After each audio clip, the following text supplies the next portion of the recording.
साथ संगत जी, प्यार से कहना धन निरंकार जी। स्वागत है आप सभी का हमारे YouTube चैनल सोना इंस्पायर विचार पर।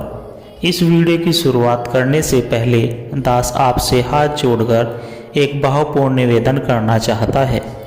हमारा उद्देश्य आपके जीवन में सकारात्मक शांति और प्रेरणा का संचार करना है।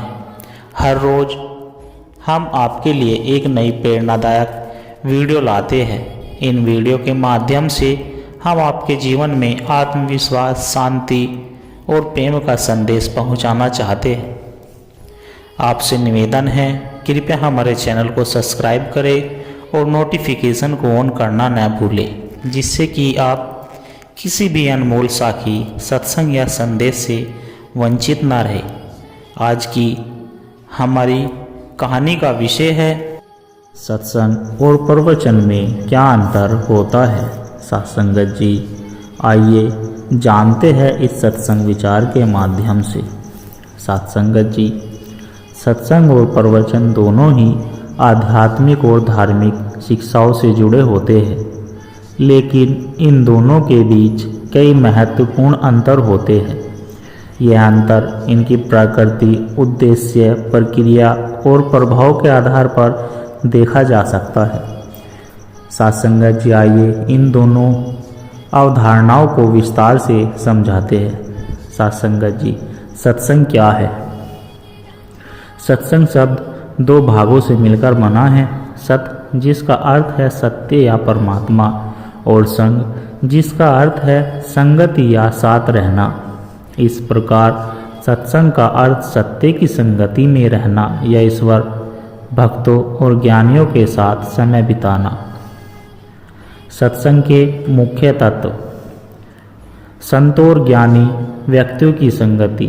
इसमें महान संतों, गुरुओं या विद्वानों के साथ बैठकर उनकी बातें सुनना और उनके विचारों को आत्मसात करना शामिल होता है। भजन, कीर्तन और मंत्र जाप। सत्संग के दौरान भक्ति भाव से भजन, कीर्तन और मंत्र जाप किया जाता है, जिसे मन को शांति मिलती है। शास्त्रों का अध्ययन और उनकी व्याख्या। इसमें गीता, रामायण, उपनिषद, वेद, गुरु ग्रंथ साहिब आदि धार्मिक ग्रंथों के श्लोकों, दोहों और शिक्षाओं का अध्ययन और चर्चा की जाती है। आत्मचिंतन और ध्यान। सत्संग के दौरान आत्मचिंतन और ध्यान का अभ्यास किया जाता है, जिससे व्यक्ति आंतरिक शांति और आत्म साक्षात्कार की ओर बढ़ता है। सदाचार और नैतिकता की शिक्षा। सत्संग का एक मुख्य उद्देश्य लोगों को सच्चाई, प्रेम, करुणा और ईमानदारी का पालन करने की प्रेरणा देना होता है। सत्संग के लाभ: मानसिक शांति और आध्यात्मिक उन्नति होती है। सत्संग से जीवन के सच्चे उद्देश्य को समझने में सहायता मिलती है। सत्संग से बुरी संगति और बुरे विचारों से दूर रहने में मदद मिलती है। सत्संग सकारात्मक ऊर्जा और अच्छे कर्मों की प्रेरणा देता है। सत्संग से व्यक्ति के भीतर प्रेम, करुणा और सहिष्णुता का विकास होता है। प्रवचन क्या है? प्रवचन का अर्थ है किसी धार्मिक, नैतिक या दार्शनिक विषय पर वक्तव्य या भाषण देना। यह किसी संत, गुरु, विद्वान या धर्मोपदेशक द्वारा किया जाता है, जो धर्म ग्रंथों की शिक्षाओं को सरल और प्रभावशाली तरीके से प्रस्तुत करता है।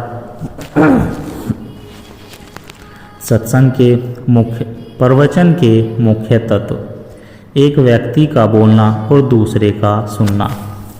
प्रवचन के दौरान प्रवचन में आमतौर पर एक वक्ता होता है, जो किसी धार्मिक या नैतिक विषय पर विस्तार से चर्चा करता है और श्रोता केवल सुनते हैं। धार्मिक ग्रंथों की व्याख्या।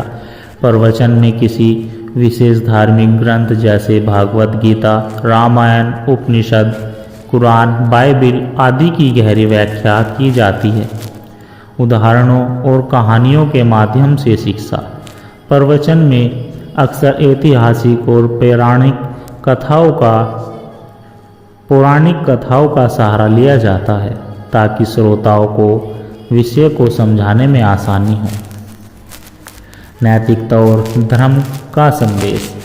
प्रवचन का मुख्य उद्देश्य श्रोताओं को नैतिकता, सत्कर्म, धार्मिक अनुशासन और आध्यात्मिक उन्नति की ओर प्रेरित करना होता है।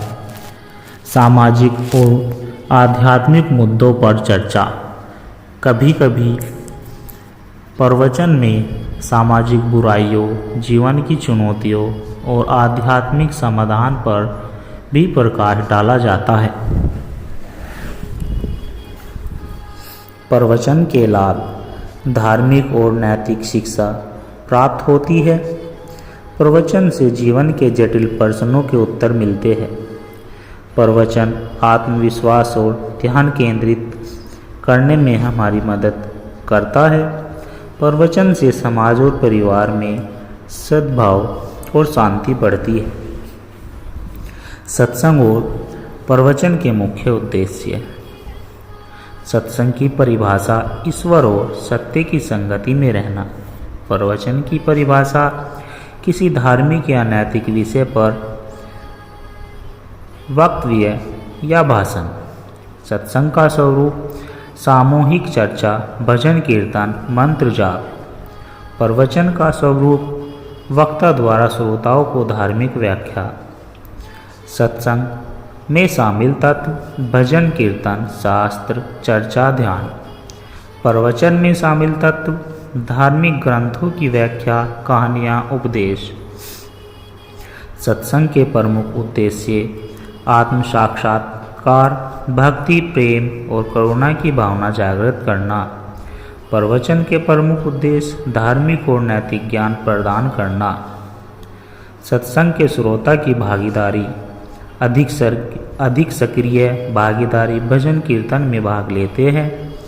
प्रवचन के श्रोताओं की भागीदारी मुख्य रूप से सुनने की प्रक्रिया होती है। सत्संग के वक्ता संत, गुरु, ज्ञानी व्यक्ति या साधारण व्यक्ति भी। प्रवचन के वक्ता आमतौर पर संत, गुरु, धर्म गुरु या विद्वान। सत्संग से लाभ मानसिक शांति, सकारात्मक ऊर्जा, आध्यात्मिक उत्थान। प्रवचन से लाभ ज्ञान वृद्धि, नैतिक शिक्षा, समाज के प्रति जागरूकता। सत्संगत जी। सत्संग और प्रवचन दोनों ही आध्यात्मिक उन्नति के लिए महत्वपूर्ण है, लेकिन इनका उद्देश्य और स्वरूप अलग अलग होते हैं। सत्संग में भक्ति और आध्यात्मिकता का भाव अधिक होता है, जबकि प्रवचन में ज्ञान और शिक्षा का महत्व अधिक होता है। यदि कोई व्यक्ति ईश्वर के प्रति प्रेम, भक्ति और आनंद की अनुभूति चाहता है तो सत्संग उसके लिए अधिक उपयोगी है। यदि कोई व्यक्ति धार्मिक ग्रंथों की गहरी समझ और नैतिकता की शिक्षा चाहता है तो प्रवचन उसके लिए अधिक उपयुक्त होगा। दोनों ही जीवन में शांति, प्रेम और सद्भाव लाने का कार्य करते हैं, इसलिए व्यक्ति को अपने स्वभाव और रुचि के अनुसार सत्संग या प्रवचन में भाग लेना चाहिए। सत्संगत जी।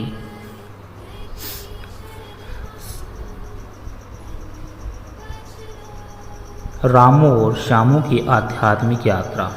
गांव के किनारे बसे एक छोटे से कस्बे में रामू और श्यामू नाम के दो मित्र रहते थे। दोनों बहुत ही जिज्ञासु स्वभाव के थे और ईश्वर, जीवन और आध्यात्म के बारे में अधिक जानना चाहते थे। एक दिन उन्होंने तय किया कि वे अपने जीवन की दिशा को सही मार्ग पर ले जाने के लिए किसी ज्ञानी संत से मार्गदर्शन लेंगे। रामू और श्यामू को पता चला कि पास के गांव में एक प्रसिद्ध संत का प्रवचन होने वाला है।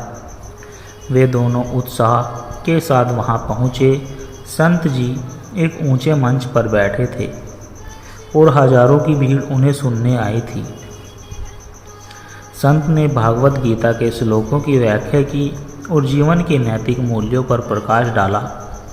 उन्होंने बताया कि क्रोध, लोभ और मोह मनुष्य को बंधनों में बांधते हैं और किस प्रकार इनमें से मुक्त होकर व्यक्ति आध्यात्मिक उन्नति कर सकता है। संत जी ने कई रोचक कथाओं और उपदेशों के माध्यम से धर्म और कर्तव्य को समझाया। रामू और श्यामू ने ध्यानपूर्वक प्रवचन सुना और इससे प्रेरित होकर उन्होंने निश्चय किया कि वे अपने जीवन में अच्छे कर्म करेंगे और बुरी आदतों से दूर रहेंगे। प्रवचन से उन्हें ज्ञान की प्राप्ति हुई, लेकिन इसे अपने जीवन में उतारने के लिए उन्हें और गहरी अनुभूति की आवश्यकता महसूस हुई। कुछ दिनों बाद गांव में एक सत्संग का आयोजन हुआ, जिसमें एक संत और उनके अनुयायी भजन कीर्तन और आध्यात्मिक चर्चा करने वाले थे। रामू और श्यामू वहां पहुंचे। सत्संग में कोई ऊंचा मंच नहीं था। सभी लोग संत के चारों ओर जमीन पर बैठे थे। भजन कीर्तन की ध्वनि से वातावरण भक्तिमय हो गया। धीरे धीरे सब लोग भक्ति में लीन हो गए। संत ने भक्ति और प्रेम की महिमा बताई और सभी से आग्रह किया कि वे अपने भीतर प्रेम, दया और करुणा का भाव जागृत करें। संत ने कहा, ज्ञान को केवल सुनने से नहीं बल्कि उसे जीने से जीवन में परिवर्तन आता है। जब तुम ईश्वर के नाम का गुणगान करते हो, सच्चे हृदय से ध्यान करते हो, तो वह ज्ञान तुम्हारे हृदय में स्थायी रूप से बस जाता है। रामू और श्यामू ने भजन गाए, संतों के साथ चर्चा की और ध्यान भी किया। इस पूरी प्रक्रिया में उन्होंने शांति, प्रेम और आनंद का अनुभव किया जो प्रवचन में नहीं मिला था। रामू और श्यामू को सत्संग और प्रवचन में अंतर की समझ इस प्रकार हुई।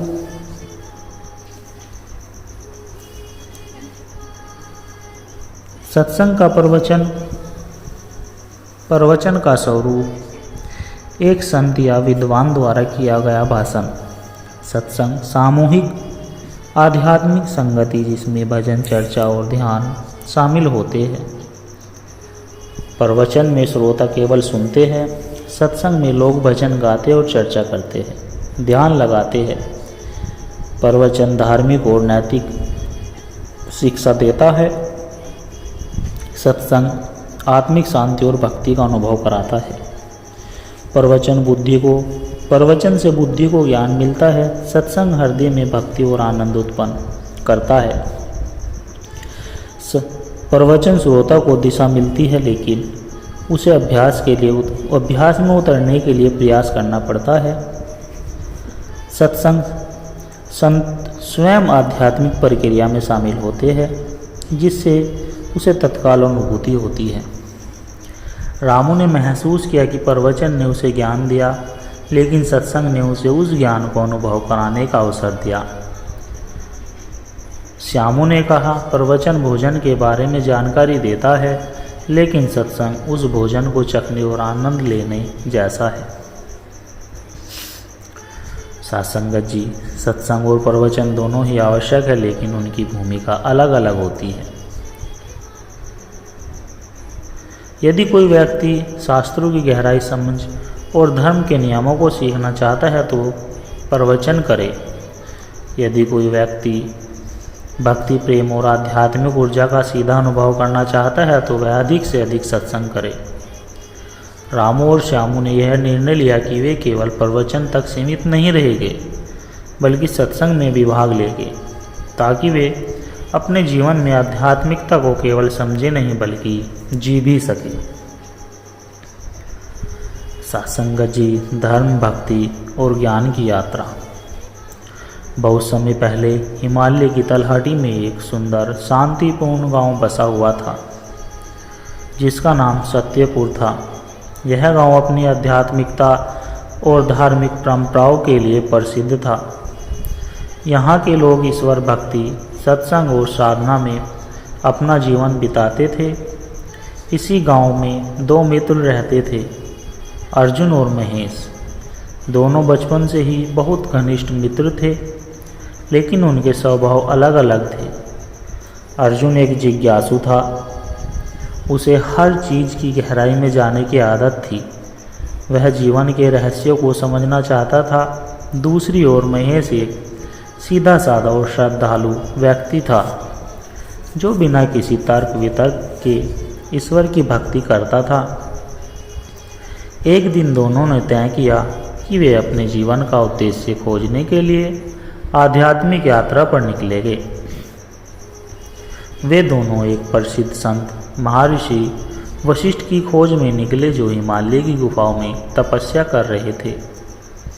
कई दिनों तक कठिन यात्रा के बाद वे दोनों महर्षि वशिष्ठ के आश्रम पहुँचे। संत वशिष्ठ एक प्रबुद्ध गुरु थे जिनकी तपस्या और ज्ञान की महिमा दूर दूर तक फैली हुई थी। उनके पास पहुंचते ही अर्जुन ने पूछा, गुरुदेव, जीवन का वास्तविक उद्देश्य क्या है? महेश ने भी सिर झुकाकर विनम्रता से प्रार्थना की, गुरुदेव, हमें सत्य का मार्ग दिखाइए। महर्षि वशिष्ठ ने मुस्कुराते हुए कहा, यदि तुम सच में सत्य को जानना चाहते हो तो पहले एक परीक्षा से गुजरना होगा। दोनों मित्रों ने सहमति जताई। संत ने उन्हें दो अलग अलग रास्तों पर भेज दिया। अर्जुन को एक पहाड़ी की चोटी पर ध्यान करने के लिए भेजा गया, जबकि महेश को एक गरीब बस्ती में सेवा करने के लिए कहा गया। अर्जुन अपनी खोज में गहरी तपस्या करने लगा। वह ग्रंथों का अध्ययन करता, ध्यान में बैठता और स्वयं को हर सांसारिक मोह से अलग कर लेता। कुछ वर्षों बाद वह आध्यात्मिक ज्ञान से भर गया। उसने शास्त्रों के रहस्यों को समझा, जीवन और मृत्यु के गूढ़ तत्वों को जाना, लेकिन फिर भी उसे कुछ अधूरा सा महसूस होता था।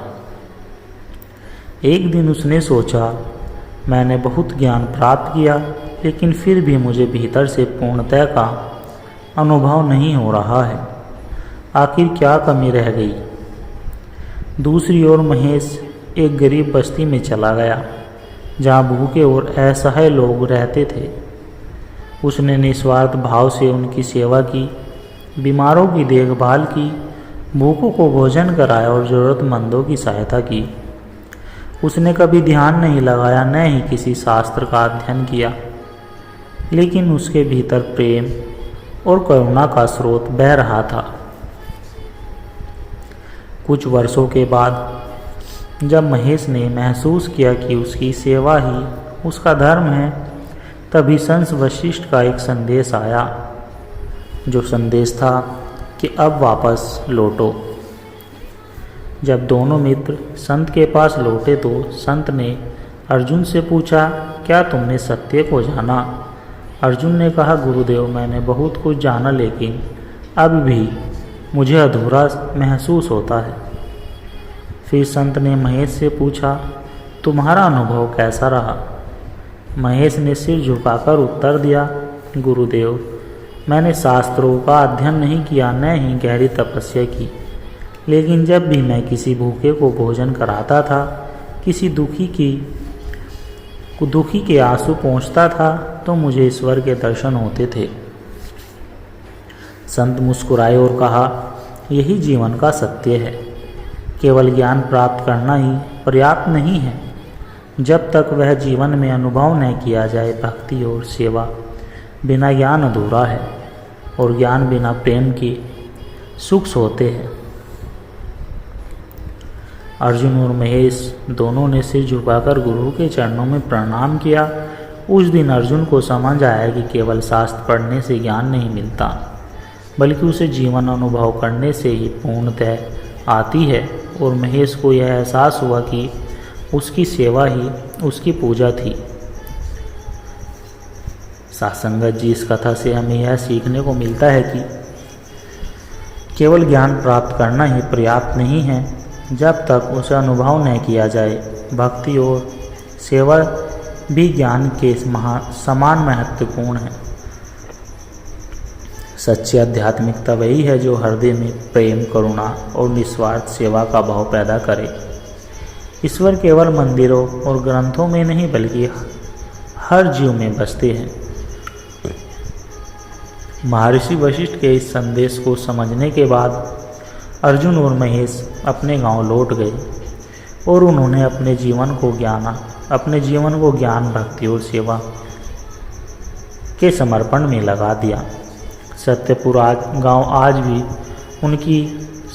गांव में आज भी उनकी कहानियाँ गूंजती हैं और जो भी इस कथा को सुनता है वह अपने जीवन के उद्देश्य की ओर एक और कदम बढ़ा देता है। सत्संगत जी, प्रेम, भक्ति और समर्पण की शक्ति। बहुत समय पहले एक छोटे से गांव में राधा नाम की एक साधारण लेकिन अत्यंत भक्तिमय स्त्री रहती थी। उसका हृदय भगवान श्री कृष्ण के प्रेम से भरा हुआ था। वह दिन रात उनकी भक्ति में लीन रहती, कभी भजन गाती तो कभी मंदिर में दीप जलाती। गांव के लोग उसे प्रेम से कृष्णमयी कहते थे क्योंकि उसके हृदय में केवल श्री कृष्ण ही बसते थे। एक दिन गांव में एक प्रसिद्ध संत आए। उन्होंने सत्संग में कहा, सच्ची भक्ति वही है जिसमें प्रेम और समर्पण इतना गहरा हो कि भक्त और भगवान में कोई भेद ना रहे। राधा ने जब यह सुना तो उसका मन और भी कृष्णमय हो गया। वह अपने घर लौटकर पहले से भी अधिक कृष्ण भक्ति में डूब गई। लेकिन भगवान अपने प्रिय भक्तों की परीक्षा अवश्य लेते हैं। कुछ समय बाद गांव में एक भीषण अकाल पड़ा। खेत सूख गए, तालाब खाली हो गए और गांव के लोग भूख प्यास से बेहाल हो गए। भोजन और जल की भारी कमी हो गई। एक दिन एक भूखा साधु राधा के घर आया और बोला, माँ, बहुत भूखा हूँ, कुछ भोजन मिलेगा क्या? राधा ने देखा कि घर में केवल एक रोटी बची थी जो उसने स्वयं भी नहीं खाई थी, लेकिन बिना कुछ सोचे समझे उसने वह आखिरी रोटी साधु को दे दी। साधु ने प्रसन्न होकर कहा, बेटी, तेरा हृदय बहुत विशाल है, भगवान तुझसे अत्यंत प्रसन्न होंगे। राधा मुस्कुराई और बोली, महाराज, मैं कुछ भी नहीं करूं, वह सब श्री कृष्ण का ही है। यह रोटी भी उन्हीं की थी, मैंने केवल उन्हें लौटा दिया। साधु से आशीर्वाद देकर चला गया। अगले दिन गांव में एक चमत्कार हुआ। जहां राधा ने साधु को रोटी दी थी वहीं एक जल का स्रोत फूट पड़ा। धीरे धीरे वह स्रोत एक मीठे जल के कुएं में बदल गया। इस जल से पूरे गांव की प्यास बुझ गई। न केवल जल मिला बल्कि खेतों को भी पानी मिलने लगा, जिससे अन्न उपजने लगा। गांव के लोग यह देखकर चकित रह गए। वे समझ गए कि यह सब राधा की निस्वार्थ भक्ति का फल था।